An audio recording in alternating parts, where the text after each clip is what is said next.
Good morning, everybody. It is Saturday, November 16th. We are here, me, Regina Moore, and Angela Rosman with Women's Personal Finance, presenting to our members on Woven and WPF Insiders.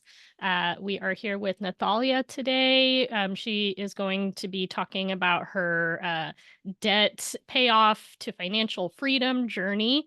As a reminder, WPF is not for financial professionals, so we present this for informational and entertainment purposes. If you have specific questions, make sure you research or follow up with whoever you need to. We're excited to be here today. Angela, anything to add? I don't think so. Just welcome to folks that we see online quite a bit, but don't always get to be live together on Zoom. So it's fun to see familiar names and faces, especially the ones we don't usually get to interact with via video. And welcome, Nathalia. We're real excited to have you here today. Me too. Thank you for having me. All I'm ready to right. talk money. Bienvenidos. All right, so I'll get started. My name is Natalia. I'm in Los Angeles, and this was me kind of before and after. Before my budget, and this was me after my budget. The budgeting is what changed everything for me, and I'll talk about that in depth. But before I finally got my budget together, I had no plan. I had been cycling in debt since I was 18 years old. I thought that was normal. I thought that as long as I was paying my credit cards, that I was doing the right thing, right? Like I never missed a payment. But I was not, right? Like I didn't have had no savings. I was living paycheck to paycheck. I so vividly remember spending all the money in my checking account until I was either down to like less than $20 or in the negatives. And then I would have to like run and call somebody to lend me some money until I got paid again. So I was really not in a good place. I would count down the days until I got paid again because I was so dependent on my money coming in so that I could spend it all, right? Like it's crazy just, to think about where I was at. And then, when I finally started my journey and I started learning about finances because I was never taught any of this, I changed my whole mindset and my focus around money. And so once I did that, I really started to feel more liberated and more free because I was no longer stressing out about do I have enough, right? I would only swipe my cards when I knew I had the cash to pay for it. I knew what my budget was, I knew what my action was going to be. I was not living paycheck to paycheck anymore. And now I forget when it's payday. And it's nice when it is payday because I can put money in my savings, right? Instead of my thought process before was I can spend more money now. So really a lot of mindset shifts happened the more I started to educate myself on how to do all these things. So I want to talk to you about the lessons that I learned in this whole journey. So between 2018 and 2019 is really when it started. 2018 was when I first consolidated two credit cards that I had maxed out. And they were about 13K. And so I consolidated the debt. I couldn't even tell you why or how I did it, but I did it. And then what happened, because I didn't do a budget, I didn't do anything else but consolidate the debt. I ended up maxing out a third credit card. So that's where I really started in 2019 is where I really started to pay attention to financial literacy and budgeting. And so finally in 2019, when I consolidated the third credit card into the other loan I had received, that's when I finally started to budget towards the end. And I started with the budget by paycheck method because I found the budget mom online. I bought her workbook. I started watching all her YouTube videos and I started teaching myself. I had no idea how to budget, what a budget was, or what it was supposed to be. And at that time, once I consolidated the third one, I had the consolidation loan, I had student loans, I had a car loan, I had two small credit cards still. And so it was really more of like, okay, how do I figure this out? But the first mistake that I made was around that time in 2019, I was working overtime a lot. So I had my baby in 2016. And then from then until 2019, I basically worked overtime every single month. I would work 6 days a week, even while I was pumping. Like I would have to pump on Saturdays when I would work because I thought that working more and making more money was the way I was going to get out of debt. Now, yes, making more income does help, but because I didn't do a budget, I didn't pay attention to my spending, I did nothing else but just work more and consolidate the debt. Nothing happened, right? I wasn't budgeting, I wasn't saving, I wasn't doing anything else. And so, yeah, my debt was going down, but I think I was still kind of cycling in those same processes. And so I think the biggest lesson for us with when it comes to doing all this is it's not enough just to work more and make more money. You have to put the other things in place in order to take advantage of that position, right? And so for me, I want to talk about what debt consolidation even is and break down what the options are for you, right? Before we can go into the budgeting. So the first thing I did was consolidate my credit cards that I had. And so what that means is that I opened a new line of credit in order to combine and pay off the credit cards. And then I would only have the one loan. I did this for a couple of reasons. One is because I had three different credit cards. I didn't want to have to keep making three different payments. I also did it to save on interest because that's three different interest rates I was paying. And so by consolidating, it would allow me to only have one payment. It would also allow me to only have one interest rate.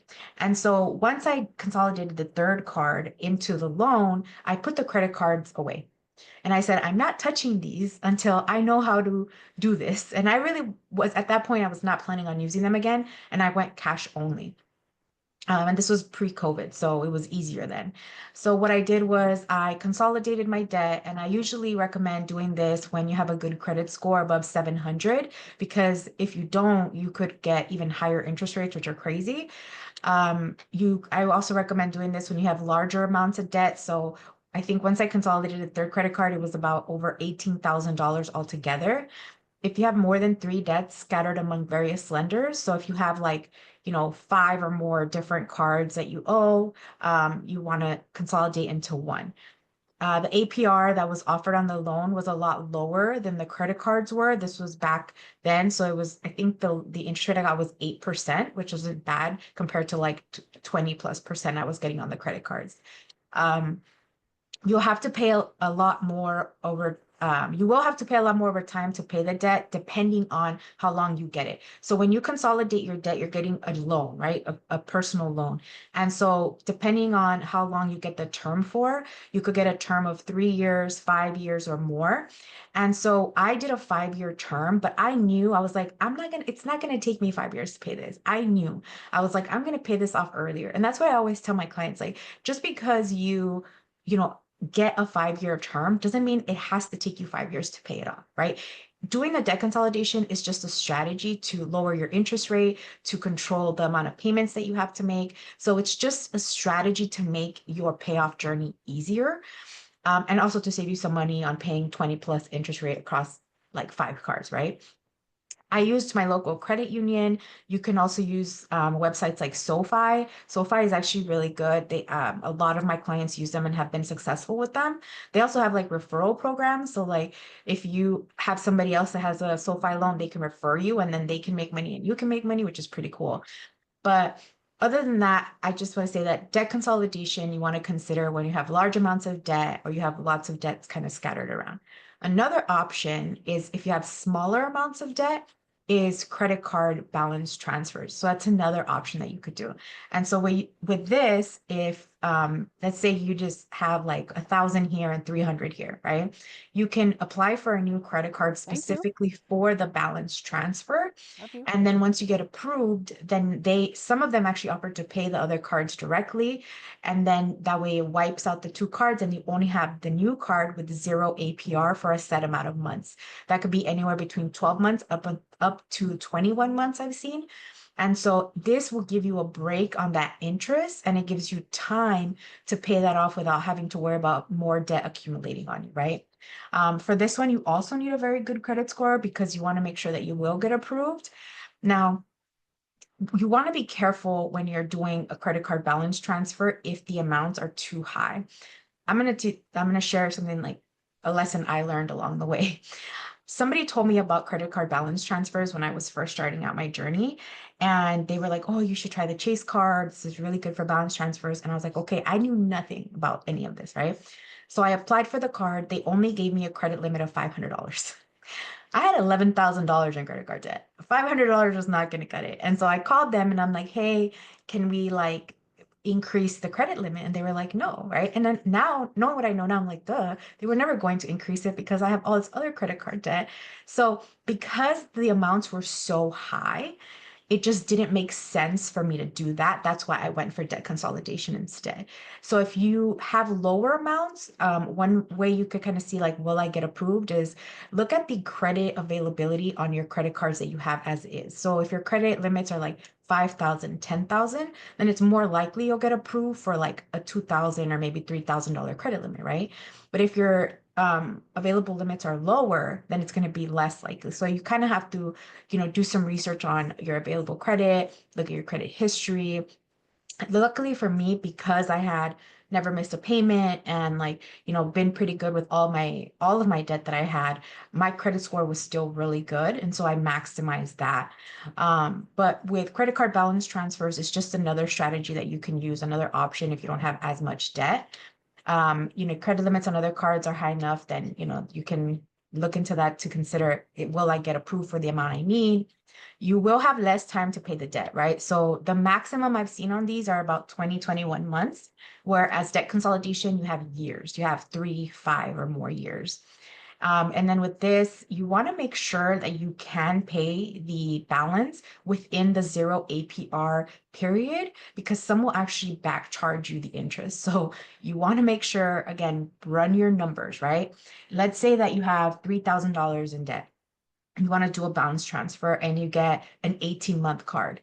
So you divide 3,000 by 18 months. What's going to be your monthly payment in order to pay that off on time? If that doesn't fit in your budget, then it's not likely that you'll be able to do it. Okay. I don't know if there's questions in the chat, but if there are, I can stop. If you want to stop me for a question, I can try that. Well, we'll stop you when we see anything, but we can also do Q&A at the end. But Okay, we'll perfect. keep track of the chat right now. Right now, it's Okay. more just a lot of back and forth commentary, spinning off what you're saying. So Okay, cool. All right. Well, if there is questions, let me know. Okay. So after you decide, like, if you want to use one of these methods, right? Like if you want to do debt consolidation, if you want to do credit card transfer balance, you have to kind of see where you're at and what fits best, right? Once you do that, then if you have multiple debts, you want to decide between either the snowball method or the avalanche method, and I'll go over what those are. So once you decide on like, this is what the route I'm going to take, right? Once you decide on those, you can work it into your budget. You want to automate your payments as much as possible. One thing is don't get debt tunnel vision. I talk about debt tunnel vision a lot because I had it. And so what debt tunnel vision is where you're so fixated on getting out of debt that you ignore everything else. You ignore sinking funds, you ignore your emergency fund. But what happens, right? What happens when you don't have money saved up for Christmas, when you don't have money for an emergency? You're going to go into more debt.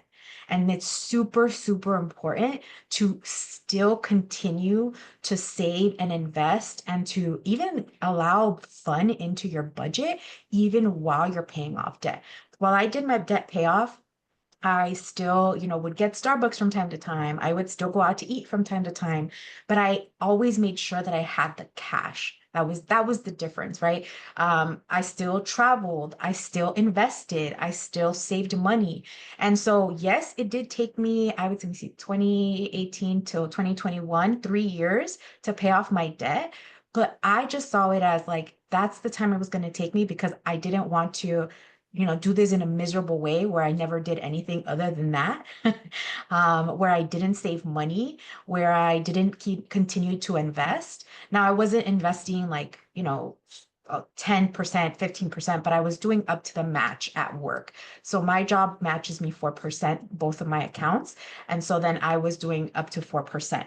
And so I continued to do that to make sure I got that money. And so you still can do these other things even while paying off debt, but you need to have a budget in place, have a plan in place to make that happen and find a good balance so that you're not miserable, right? Because if you have a high amount of debt, it's going to take a while. And sometimes it's about accepting, like, sure, we see a lot of really cool headlines of like, I paid off my debt in 18 months, I paid off my debt in a year. That's awesome. But I also want to live my life. So you got to find a good balance in between. Okay. So let's talk about the debt snowball method. So the debt snowball method is when you pay off your debts smallest to largest by total amount owed. And so this is good for you if you have several small debts. If you also, so what you do is you want to pay minimum payments on all of your debts. You have to organize them, right? And I'll show you an example on another slide. You want to organize your debts. Look at whatever the total balance is from smallest to largest, and then you start out with the top. You pay minimums on all the other debt, and then you focus all your extra money on the one at the top, and then you continue to do that until you've completed all of them, right? Usually this is really good to keep your motivation going when you have different types of debt, because you're kind of getting down, like, you can get rid of one small one, and that feels good to be done and feel accomplished. And so it keeps the motivation going. After several paid off debts, you kind of start to see the light at the end of the tunnel, and you're like, oh my gosh, I'm almost there. The only con is that you could potentially lose more money on interest depending on how much you owe. Because if you do have, higher interest on the bigger debts, you could be losing money. But I always say it's better to keep your motivation going. And because if you give up, right, you're going to lose a lot more. So personally, I like this method. But if you are strong-willed and can keep up with, working on something like the avalanche method, where you do the opposite, you focus on the debt that has the highest interest instead of the highest or lowest balance. And let's say that the highest interest card is like $10,000, right?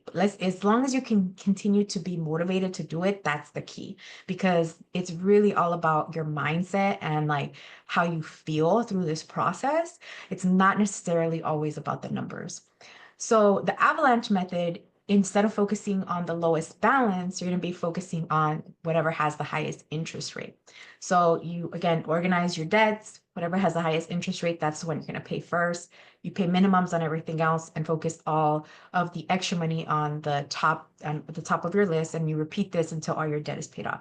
So this is good with people who have larger amounts of debt, just because you want to not lose more money than you have to. You want to save money on any interest that you can, right? The only con is that it could take a toll on your motivation because you don't see success for a while, right?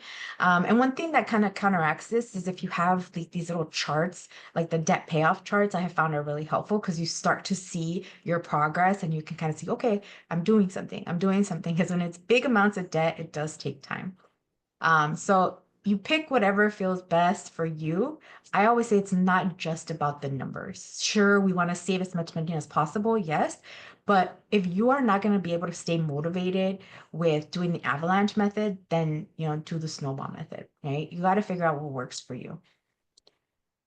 This is just an example for each method. So this is one example of somebody's debt. And so you could see that there's 1, 2, 3, 4, 5, 6, 7, 8, 9, 10 different things here. So if this person were to do the debt snowball method, right, they would focus on the debt with the lowest balance. So that would be their best buy, right? And so they would start by paying minimums to the rest, and then focusing on paying all their extra money to Best Buy until this is done, and then continue to do that moving forward, right? If they were doing the avalanche method, they would focus on interest. So you could see the highest interest is their Chase card. And so then they would focus on paying this. So you pay minimums on everything else, all your extra money here. And so in a scenario like this is where we would think about debt consolidation. But the only downside is that this is very, very high amounts of debt in total. And so it might be more difficult to get approved for a loan that big, right? And so all of this comes down to strategy and start to think of like creative ways. This person has, some of them are zero APR. And so we also want to take that into consideration. So some people, depending on how complex the situation is, can use a little bit of different techniques. And so you could see what's going to be more beneficial to this person based on the different, the totals, the interest rate, the zero APRs, all these different things that come into play. But the very first thing I would say is organize your debt. You need to know the amount that you owe, the minimum payment, and the interest rate on all, because all of this is going to play a role in you making your decisions on how to go about it. And I just want to let everybody listening know we do have some free worksheets for this kind of stuff on Woven that you can access. So if you're somebody who likes to do this kind of stuff on paper or needs a little bit of a guide, we do have resources there for you, because it's got to be one of the starting steps and good to revisit from time to time, even when you're well on your way with managing your finances. Yes.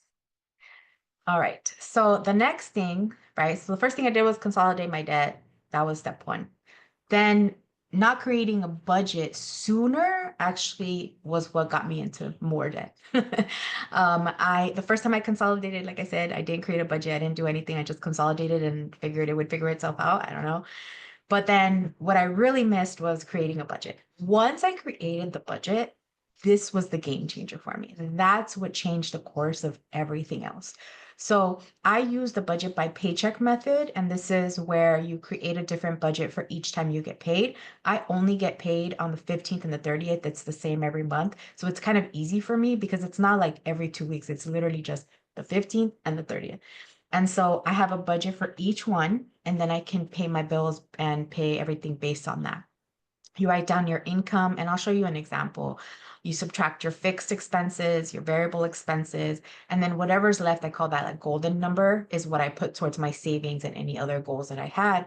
And so when I was paying off debt, the majority was going to debt, right? I so remember paying like $655 to my personal loan every single month. So, now things are very different, but that was my focus at that point. And your focus is always changing. Your goals are constantly changing.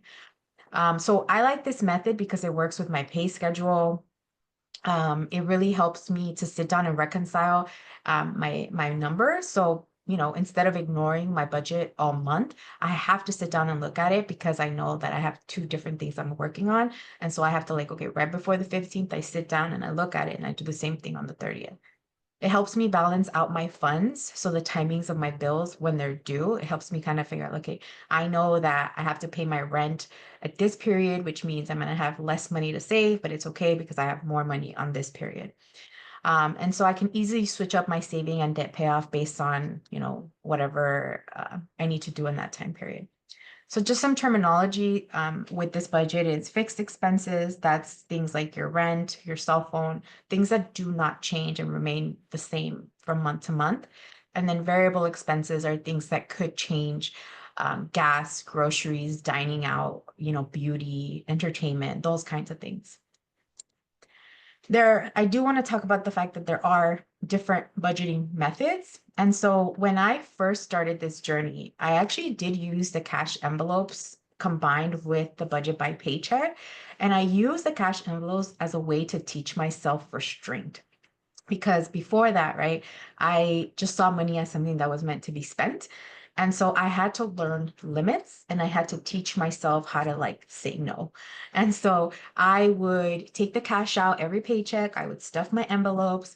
And then whenever we had to buy something, let's say I had to go grocery shopping, I remember so clearly, if my budget was $50, I would take out and this was back a few years ago. I know it's not like that anymore. $50 not going to get you very far here in the United States. But I would take a $50 bill, and that's all I would take. I wouldn't take my debit card. I wouldn't take any credit cards. I would just take that $50 bill, and then I would go grocery shopping. And so that way I had to stay on my budget. So once the money in that envelope runs out for whatever category it is, then you're done, right? You're done for that period. There's no more cash flow. This really, really taught me to pay attention to where my money was going, to say no, to learn limits. It was a good way to teach my brain these things that I had never done before. And so I really personally like the cash envelope method when you're starting out, if these are things that you need to learn.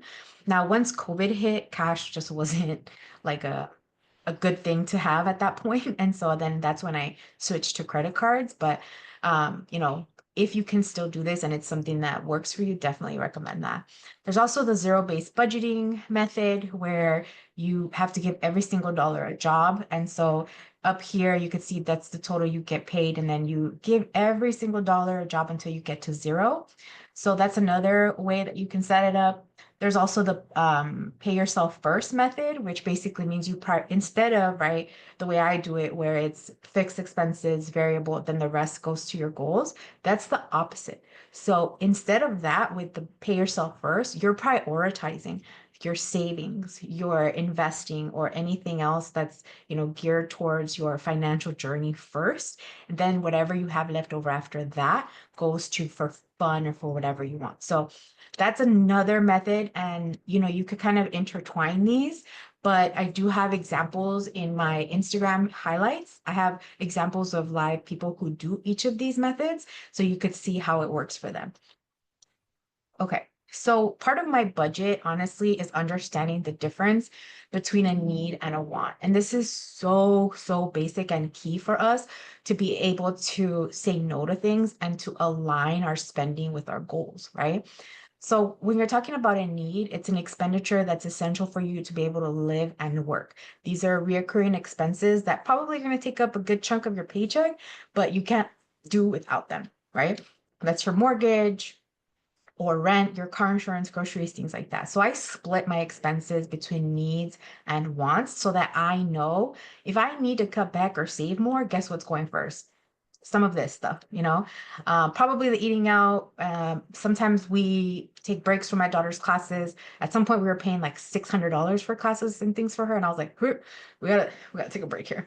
Um, then you have your wants. So these are things that make your life more comfortable, more enjoyable, and you can have them, but they're not a necessity. Another reason I like to break it down like this is because it also helps you with your emergency fund.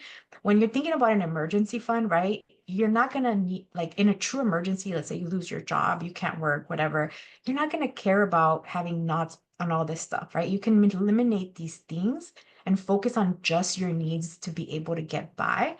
And so then I could just multiply, okay, what is 4,000 times 3? 12,000, that's what my emergency fund should be for 3 months, right? So it's a little bit easier for you to focus on your financial goals when you have it broken up like this. So the very first thing I did when I was creating my budget was kind of get a reality check because sometimes we don't know how much we're spending on eating out. We don't know how much we're spending on clothes, on coffee, right? That was a big one for me. And so what I did was I downloaded my transactions from my bank statement. So you can see here, most banks have this, allows you to download your transactions. I picked it as a spreadsheet because it makes it easier for me to just organize it, and I'll show it on the next slide. And so I did 3 months of this. I did 1 month at a time. So then I downloaded, let's say, you know, November 1st to November 30th. Then I downloaded it as an Excel sheet. And I literally went line by line, dividing it up into categories so that I could see what the total was that I was spending on each category. When I did this in 2019, when I tell you I was shook at what I was doing, it like kind of was like a slap in the face to myself. At the time, we were renting a 1 bedroom for $650. And I clearly remember that when I did this for 1 month, I had spent at least $600 on eating out. That's the same as the rent that we were paying. It was crazy to me. When I tell you, I was like, what? This is crazy. And so when I went through this and saw what the reality was, it was like a good like reality check for me of like, hey, you gotta like get this under control. But also it's a good way to get, okay, how much are we spending on groceries so that I can make a realistic budget, right? Don't make your budget based on numbers you are guesstimating, make them on what you're actually doing. And if you do your groceries and you get the total and you're like, dang, this is too much, then you start to make adjustments, right? But at least now you know where you're at. And so when you're doing this, you want to review, are there any expenses that you feel like you're paying too much on, right? Is there anything you're like, oh, I forgot I was paying this? I have had people literally find that they're double charging for Netflix, or, maybe you can catch fraud. So it's always a good idea to like go down and break down your expenses and see what's going on in your account. You want to make a list or highlight any that you want to reduce or eliminate, right? Any subscriptions you forgot about that you don't use or that you want to reduce spending on. So this is a good way to kind of get all that in check. So you want to download your transactions, and sometimes the banks give you too much stuff you don't need. You just need the date, what it was, and then you can create this. Some of them will give you this. You could change it to your categories that make sense for you and the amount. That's all you need. Delete information you don't need, categorize each transaction, and then you can filter the totals. Once you have the totals for each category, use this information to build a realistic budget. I'm big on what are you actually doing, not what do you think you should be doing. Because if you build your budget based on something you think you should be doing and things don't align, you're going to get frustrated, right? So just do it based on what's actually happening. And if you feel like you need to make changes, do it from there. All right, so this is what my budget looks like. This is for the 30th, and then this is for the 15th. It doesn't change. I literally copy paste over, same thing every month. The only thing that changes is the totals sometimes, because sometimes I get overtime or whatever. So I do it based on my base pay of what like I know I'm going to get. So once you download your transactions, you get real numbers to plug into your budget. Pick up a budgeting method that works and build your budget based on that. But don't forget savings and investments. So my investments are largely pre-tax right now. So that means they get taken out before I get paid. I don't have to worry about that. I do have some post-tax investments, but right now we are more focused on saving money than on those. So it's just a different season for us right now. But also having savings is what's going to keep you out of debt. And I'll talk about savings. There's, your sinking funds and then your emergency fund, right? That's what's going to keep you out of debt. And so I always, always, always have sinking funds that I'm consistently saving in so that I'm prepared for whatever's coming. Right now it's Christmas and travel because, that's what we're going to do.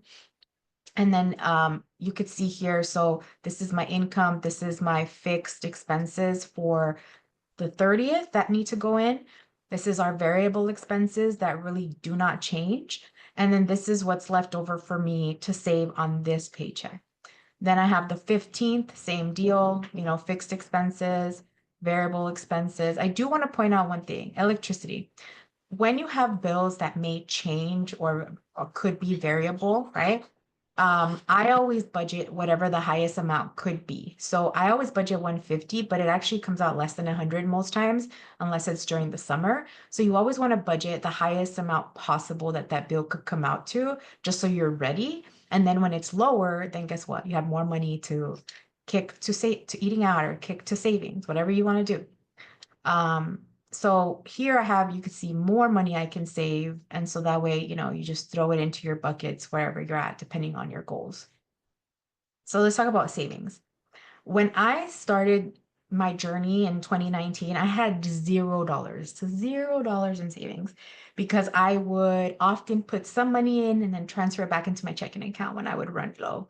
That was my MO, right? I would put it in my savings and then I would inevitably transfer it back because I wasn't budgeting. I wasn't really looking and paying attention to what I was doing.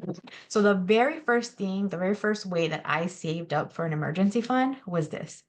I heard about this like envelope, what is it, like a envelope challenge, savings challenge, where you get 100 envelopes and then you write the numbers 1 through 100 on. And I actually did this with my husband.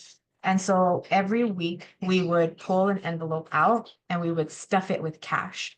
And so what I did, just because I wanted to kind of make the process faster, was I started only with the big numbers first.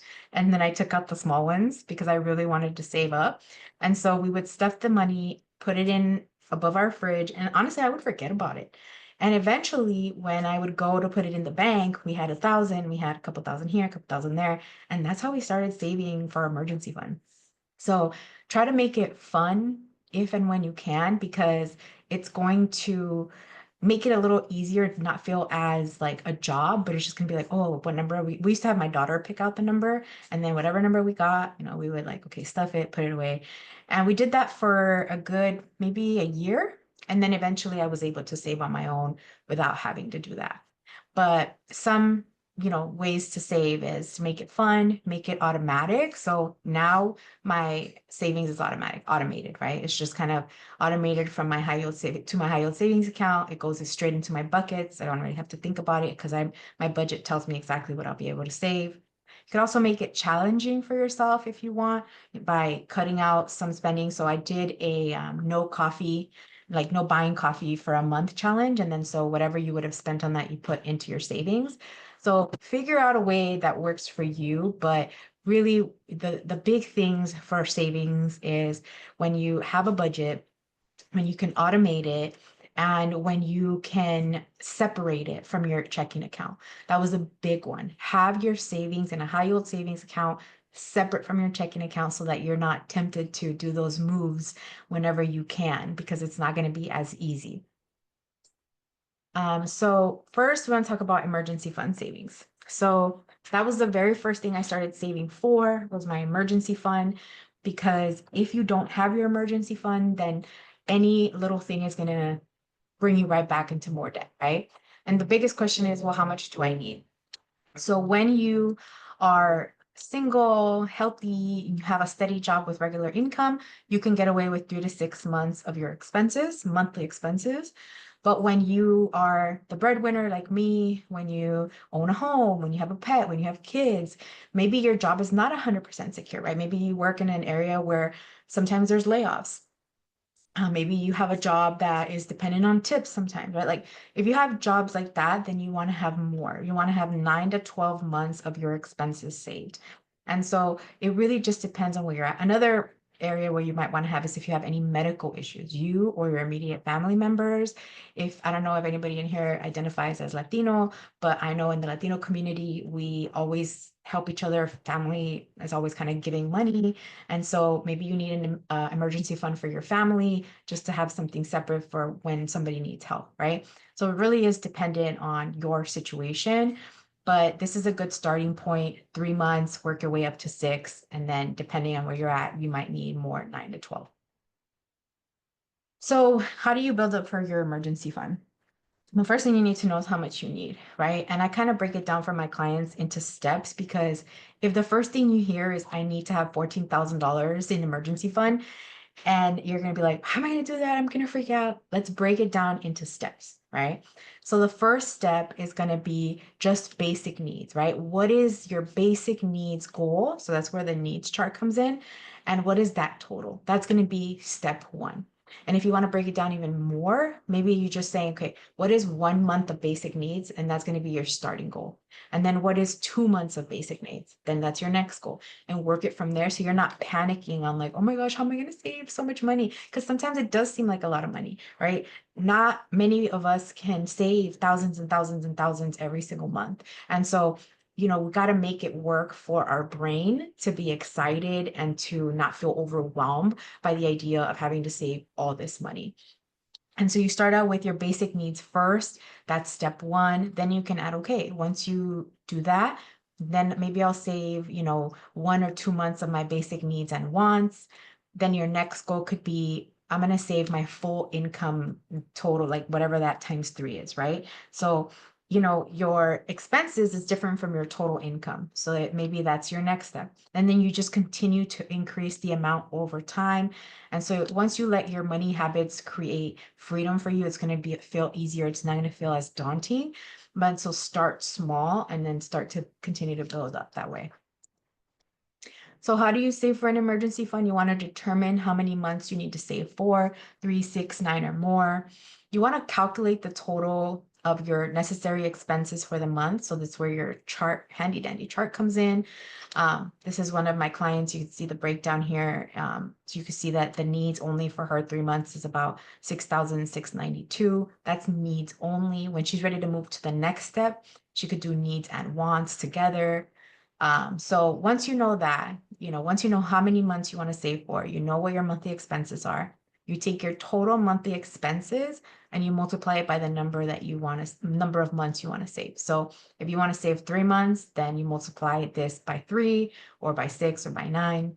Then you want to decide by when do you want to meet that goal. Do you want to meet it in a year? Do you want to be flexible? Then you fit that number into your budget, right? If you want to meet it in a year and you're like, that's what I'm going to do, then you divide 6,692 by 12, and then that's going to be your fixed amount that you save every month, right? Um, Work that into your budget, see how that feels, see if that's possible, right? It might not always be possible. That's okay. Then you just adjust as needed. That's another thing. I think we have to sometimes adjust what our expectations are. And it's okay if we're not going to be able to do it in a year because life is life, right? We don't always have unlimited income, but as long as you're working towards that goal, that's the important thing. All right, the other kinds of savings that you want to have is sinking funds.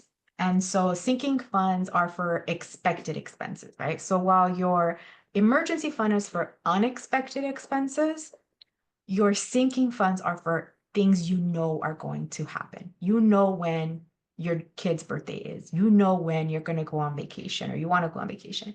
You know when Christmas is, right? So you know you need money for those scenarios. And so you start to save up for them months ahead. I don't even remember when I started saving for Christmas. I think maybe it was June or July. But you start saving one, so you're not scrambling last minute figuring out where to get this money from, but also so that you're ready, right? Like if you start saving in June, you're ready for like the November deals and whatever. You want to have that money waiting for you for when the time comes. And so there's two types of goals that you're working with when it comes to your sinking fund goals, right? There's determinate types of goals and then there's flexible goals. So a determinate goal has a timeline, right? If you're going to go on vacation next summer, you know that you have until June and then whatever 1 month is left of this year. So you have 7 months to save. Done deal, right? If my birthday's in March, so that means I only have December and then 3 more months to save. So you know the time period. So once you have a goal in mind, so if you started in June saving for Christmas and you want to save $2,000, you divide 2,000 by 6 months, and then you get a goal of $333 per month or 166 per paycheck. That's an easy amount to just automate, right? You know that now you know when I start in June and I want $2,000 for Christmas, I have to save 166 per paycheck. So I'm going to automate that because I know I get paid on the 15th and the 30th. And then boom, I don't have to think about it. Next thing I know, I have $2,000 for Christmas and I'm set, right? You could do this. This is a whole list of different sinking funds. Um, you know, Property taxes, home insurance, home remodels. So those kinds, sometimes you have goals that are more flexible, right? So that means maybe you need to do some maintenance on the car. You don't really know when that's going to happen sometimes. You don't know when your car is going to need a very expensive thing. So you start to just kind of throw money into this bucket so that you have it when it's needed. I even do this with credit card fees since I'm a big credit card hacker now. I just put I think it's like $30 a month into this fee bucket. And then when a fee comes up, then I just pay it, right? My biggest fee is my Venture X card, just $3.95, and I always remember that one because it's in February and it's a big one. So I've been saving for that. But like the smaller ones that come up for me, like 95, then it's easy to just get from that bucket there. Okay, some final savings tips. Keep it in a high yield savings account is number one. I use Ally because I like their little buckets.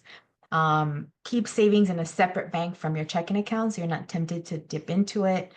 Automate your savings as much as possible. Cancel subscriptions you don't need or use. It's going to eat away at your money. And fund your savings with financial windfalls. This is a big, big one.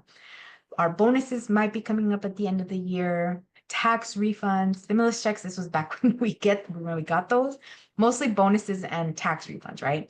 When you get these windfalls, this is the time to stack up that savings so you don't have to worry about it. Maybe, and some people are telling me like, oh, maybe I should just pay off all my debt. Well, if you put it all into debt, that's great, right? But if you don't have savings and something comes up, then guess what? You're going to go right back to the credit card. So yes, maybe you could pay some of it to your debt, but like, why don't you fund your sinking funds in case of an emergency or whatever comes up, you're ready for whatever might come. I also really love these trackers. I use this one for my emergency fund. If you have a big goal, like a house deposit, there's this one. There's a website called freecharts.com or debtfreecharts.com, where you can get some of them for free, or there's a bunch of them online. Just print them out, and then it's kind of fun to color them. All right, I kind of got to speed it up because I only have 10 minutes. Okay, so now that we've talked about debt payoff, we talked about savings that you need, budgeting. So now, like, let's say you've gotten to a point where you have a budget and a cash flow plan. You have a solid credit score, 720 and up. You know how to use credit cards responsibly. We'll talk about what that means. You have either a fully funded or are a working plan of an emergency fund. That means you're actively saving towards it.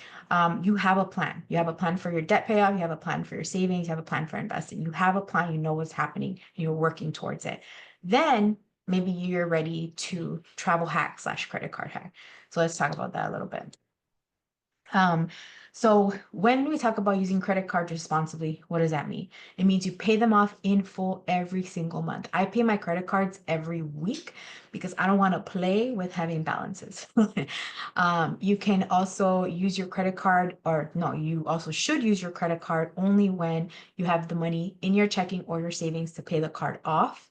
Pay the card on time every time. You earn rewards without overspending. That's a big one. When you get into this hacking game, and I call it a game because honestly, that's how it could feel sometimes, you don't want to spend money you don't actually have. Don't go out of your way to buy something expensive or spend money just for the sake of a welcome offer, okay? You really want to be intentional with your spending every single time. And that's one reason why I have stayed away from some Chase business cards, because I don't think I can do $6,000 spending in 3 months. It's just not realistic with my budget. Maybe if I had business expenses for it, maybe, but it's just not a reality right now. And so I've stayed away from that. Use your rewards strategically. So redeem rewards for things that you need or for things that benefit your financial goals. Okay. Don't, redeem your rewards just to buy something that you might not really use or that you're unsure of. You have to be sure. And honestly, I wouldn't even recommend using points to buy things. I would just use it for like traveling or like getting cash back. That's where you get the most out of the points. Okay, so I'm going to go over our biggest hack yet, and that's through this, I'm going to teach you all this credit card hacking stuff. So the biggest hack that we had was when we just went to Japan in June. We were there for 14 days. Now, this trip has been in the works for 3 years, okay? Since I started credit card hacking, essentially, 2021. We used the Chase Sapphire, we used the City Premier card, and the Amex Hilton as part of our process. And so I'm going to break down what we did. This is what we started with. As you could see, Chase 2 was my husband's Chase Sapphire card that he had. Chase 1 is the Chase Sapphire card I had. The City Premier card is this one. We also had Hilton. We had 355,000 points, and we also had one free night. And then we also had the Capital One Venture X. And so we had a $300 travel credit on there, which helped us redeem for a hotel. So this is everything that I had at the beginning, and then I had to start planning it out.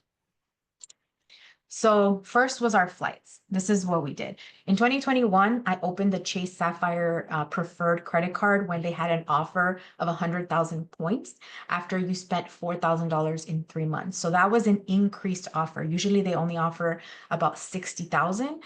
And so at the time it was 100,000. So I jumped on it. And so what we did was we opened the card, we put all of our spending, all of our bills. I added my husband as an authorized user so he could put all of that spending that he was doing onto one single card so we could meet the 4K in 3 months, right? So we could get this welcome bonus. Then we did something called 2-player mode. So I referred him from this Chase card. I referred him to Chase, and then he opened up his own Chase preferred card when they had an increased offer of 80,000 points. And so I got a referral bonus of 15K. He opened it. Then we did the same thing with his card. We put all of our spending on his card. We put all our bills. We met that bonus. And so we got 80,000 points there, plus the 15 that I got from the referral. And through the years since 2021, we just kept using that Chase Sapphire card for different things. So by the time we were ready to book Japan in 2023, we had about 300,599 Chase points combined between the two of us.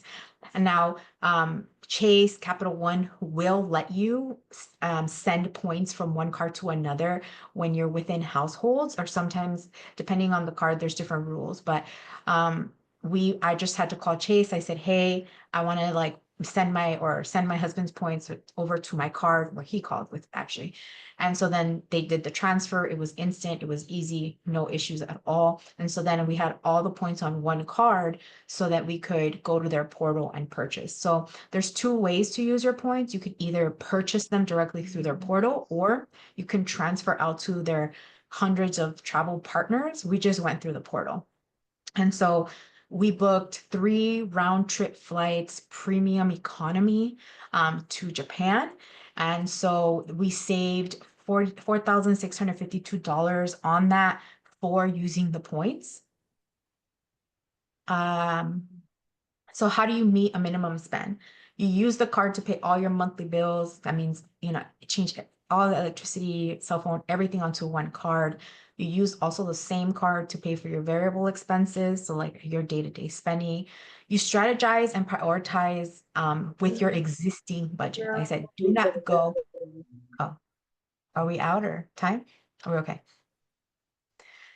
Okay, so I heard something. So you want to work with your existing budget. What I did also was I added my partner as an authorized user. You can add a mom, you can add a brother if you trust them and you know they're responsible with it, you can add them. Another way to do it is to offer to pay when you go out with friends and family and then get the cash. This was my favorite. Go out to eat, I'd be like, don't worry, I got it. And so you I get like the this one points. too. Oh, let me do it. Yeah, just Venmo me. Yeah. The It's problem great. is when you're all travel hackers and then you have to That's fight. That's exactly what I was gonna say. I remember going out one time in LA with like a bunch of other money coaches, and like everybody was like, "Who has a welcome? Who's gonna do it?" Right? They let me do it. I'm like, bless their hearts, because I was trying to make a welcome bonus spending limit, but it was like a $400 bill. And it was a hot mess trying to figure out who's going to pay what, but it was worth it because it helped me meet my welcome offer. But yeah, when you have other friends and family that maybe don't do this yet, or don't know or don't want to, then you can offer to pay, just have them Venmo you, Zelle you, and I would have them do it right then and there because they don't want to forget. You can And if also, you have people who do, then if you let them know, hey, I'm trying to meet this last amount, I've definitely done that with friends where, they're trying to hit a higher bonus. And I'm like, well, it's okay. I can give up some of my dollars to help them, get there. So I think the exactly. more that you have friends in the game too, the more likely they are to help you like get over the final hump. Yeah, definitely. Sometimes, like, let's say you're traveling with friends, I'll be like, well, you get the hotel and I'll get like the flight or something, right? Like you can share it that way. So it just depends. Um, so the last thing is you can also wait to open the card and get the bonus offer when you know you have a big purchase coming up. So this is what I do with my business stuff, but like if you know you're about to drop a ton of money for Christmas, then wait and then see like, okay, I'm gonna open the card so I have it ready and then use it for Christmas to get that welcome bonus. So big purchases are a good time to open one of these cards. Okay. So with the flights, I want to give you the breakdown because we actually used two cards, right? So first we booked the whole with the flights through the Chase portal. And so the flights total cost was going to be $5,918. When I used points, it brought down the price to $2,161. Then what I did was I also had the city card. And so the city card, it actually deposits, City Premier deposits cash into, you can redeem those points for cash. And so I redeemed it for $895. And then I paid that cash from my checking account to Chase, which ended up our flights costing only $1,200 for 3 round trip flights to Japan. So from 5,918 to 1,265. That was huge for us, way more affordable. I don't know if this was in what I shared, but my husband has been a stay-at-home dad since 2017. So we are a one-income family. And so I have to pay for this. And I'm always, always super conscious of like, how can I save myself more money so that one, we can have money to do other things and save and whatever. But like, any dollar that you can save yourself is going to be worth it. All right. So the next thing was our hotels. So I opened up the Amex Hilton because at the time they had 130,000 points welcome offer, but also because it really, really aligned with my spending. One thing about opening credit cards is you have to make sure that it aligns with your spending, with your lifestyle. For example, if you live in the United States and you go to Costco all the time, guess what? They don't take Amex. So getting an Amex card might not be beneficial to you. Right. And the reason I really like the Hilton is because they consider Walmart a grocery store. So they give me 6 times the points. I go to Walmart. It's just because it's the cheapest. And like, don't I always say my thing is like the only thing I'm loyal to is my budget. Like whatever's gonna get me spend less money. So that's where I shop for my groceries. 6 times the points on groceries, on eating out, gas, 12 times points at any Hilton property spending on everything, and 3 times on everything else. So points wise, you can get a lot of points with this card. But again, as long as you can actually use the card wherever you go.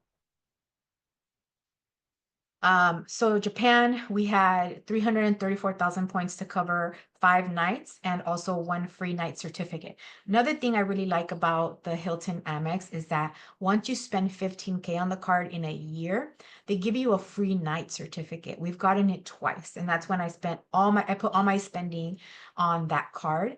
And so once we stayed at a like super bougie hotel in Santa Monica that normally would have cost $1,600 for the night, and we actually got it for free with that certificate from my husband's birthday. That was the first time we redeemed it.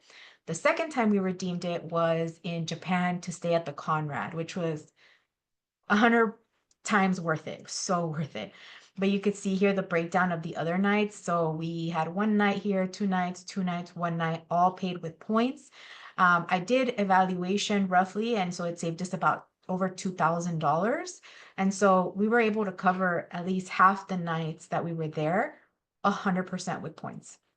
3 of the nights that we stayed at the Osaka hotel, I used my Venture X and I used the travel credit that the Venture X gives you. And so Venture X has an annual fee of $395, but they give you an annual travel credit of $300. And so I remembered this and I kept it there specifically for this. So you could see original cost was going to be $718. I used a $300 travel credit, so it brought down my cost to $418. And so that was 3 more nights right there. So that's 9 nights already that I'm saving money just for using my credit card perks. Another thing, so credit cards have a lot of other perks. There's airport lounges, which is one of my favorites. That's why I got the Venture X card. Airport lounges save so much money on food, especially when you have kids. We had breakfast and lunch at the Sky Team Lounge. I know actually there was a Canada Lounge too, but that one was really nice. There's also hotel lounges. So this is with the Amex Hilton card. We had executive level lounge access, which again means free food, free tea time, lots of perks there. There's also statement credits. So the Amex Hilton card gives you $50 credit every quarter when you stay at one of their Hilton properties. So that was easy for just money deposited in your account. One thing I like about the Venture X in particular, or the Venture cards in general, is that they have something called statement credit redemption. And so you could see here, this is when we went to Mexico in 2021, I think. We paid $1,700 for a round trip flight for the 3 of us, and I was able to get that 100% covered by points. So because I redeemed it for statement credit, and I did another hack for that as well. So there are other perks to credit cards other than just the free nights and all that. There's other things that come with it, particularly the free food is my favorite. But some final travel tips or final travel hacking tips is don't go crazy opening cards left and right. Be super, super intentional when you open a card. Make sure that it's going to fit your life, that you're going to use the perks and benefits of the card, that it's actually going to work with what you're already doing. Don't just get a card because you just see it plastered up. Okay. Always ask friends or family or one of us for referral codes. Don't try not to use like the Google ones so you don't give the big, the big corporations the money. Share the points with friends, family. I always ask my friends for referral referral links, sorry, to open a card. Again, open a card that fits your life. So really read the benefits of the card, right? If a lot of the perks that the card gives you are things that you're not going to use. So for me, something like Uber or like Uber Eats, like I don't really use that. So am I going to want a card where it focuses on that? Not really, right? So really, read what the benefits are of the card to make sure it aligns with what you do. You can read blogs and listen to podcasts that so you could see how other people hack trips. So now there's so much out there on like how to hack a trip. And I did that with Japan is I just read different strategies. And the strategy I originally wanted just wasn't going to work out as a family of three. And so I was like, all right, we're just going to go with this. But there's so many. There's Geo Breeze. She has a great podcast all about hacking. And so you can get into that. The last thing is make sure you have the cash before using your card. Always, always, always make sure that you have the money saved and stacked, even before you open a card with an annual fee, because they're going to charge you the fee within the first billing cycle. I have a friend right now who wants to open the Venture X, but she decided to wait until she saves the $395 for the annual fee. So even with that, make sure that you are thinking about it and planning ahead before you do anything. Okay, we made it. That's it. That's all I got for you. I know I went a little over, but there's just so much to talk about with there. But now, any questions? I know I saw the chat popping off, so Yeah, any no, the chat's been awesome. Also, there was a question about some of the spreadsheets you shared. Are those accessible on your website or I can share through the your link with coaching you. or Yeah, okay. yeah, I can share the link with you all. I haven't posted them yet, but I'm happy to share them with you. We can Mhm. include that with the link on Woven to the recording, everybody. When we get that live and we have it, we'll link that there. Was there any questions that I missed?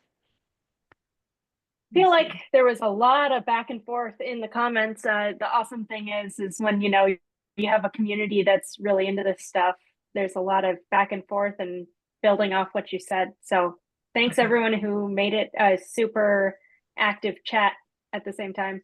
And thank you for joining us. This was wonderful. I have a few folks that I'm going to tell who are in Woven or should be in Woven that they should come and watch this when it's recorded because it was wonderful. Thank you so Thank you. much. Thank you for having me. And if anybody has questions, feel free to email me or DM me. If there's one thing I like to do is talk about money, so I'm happy to share. And Yeah. Nathalia, so we know your Instagram, but can you tell us a little bit more about what you're doing, like personally in the money space? I don't Yeah. know that we dived into that too much. I know you do a little bit of money coaching at least. Mhm. Yes. So my focus is just one-on-one coaching, and I also do workshops for organizations. So a lot of what happens is I get hired by a company or an organization to give workshops on different topics. So like this is like a little bit of everything, but I have complete workshops all about just budgeting, just debt. So I do different topics that organizations want. So I'm always open to working with anyone. I mean, I've worked with Fetch. I don't know if you guys know Fetch Rewards, where you could scan your receipts. Their company hired me for a whole year to do workshops every quarter. So it's a lot of financial education for people. I really just want to like share everything I've learned and know, and that's my main focus. And then I do the one-on-one coaching. I do it part-time since I do work full-time, but this is like my passion project, like I love talking about money. I could do this all day. Yeah. Well, we definitely relate to that clearly. So, Yeah. yeah. And for those of you on Instagram, absolutely follow Nathalia at like bare minimum. She shares a ton of great information and education, and definitely like click through her stories and like click to her profile because those of us who are content creators know that anytime you're actually trying to share more and especially deeper information, the algorithm doesn't like it. So, if you have favorite folks that you follow online, make sure you're going and looking at everything that they've actually posted, because odds are you're not actually seeing a lot of the deeper stuff, because social media especially rewards the really quick, high level, truncated stuff and tends to push down the more informative content. I was gonna say I have a lot of stuff in my highlights, like free information that literally walks you through a variety of topics. Another big one for me is 529s. Investing for kids via 529s is another big passion of mine to teach people, and I have a whole highlight all about that. So definitely, I try to just put it all out there. And if you have more questions, I'm happy to talk about it. But yeah, thank you for having me. Thank you everybody that Yes. joined us on a Saturday. I hope you all have a good day wherever you are. If you Thank could you, send me the everybody. chat, I would love to read it if you download it. Yeah, we'll see if how that exports. I'm not sure how our settings are set up, so we'll Okay, take a look. All sounds good. right. Thank Thank you. you, Bye. everybody. Have a Bye. great weekend, and feel free to, continue these conversations, or if any new questions were sparked, start up a comment thread and keep the conversation going. Have a good Thanks. good Bye. afternoon, hopefully.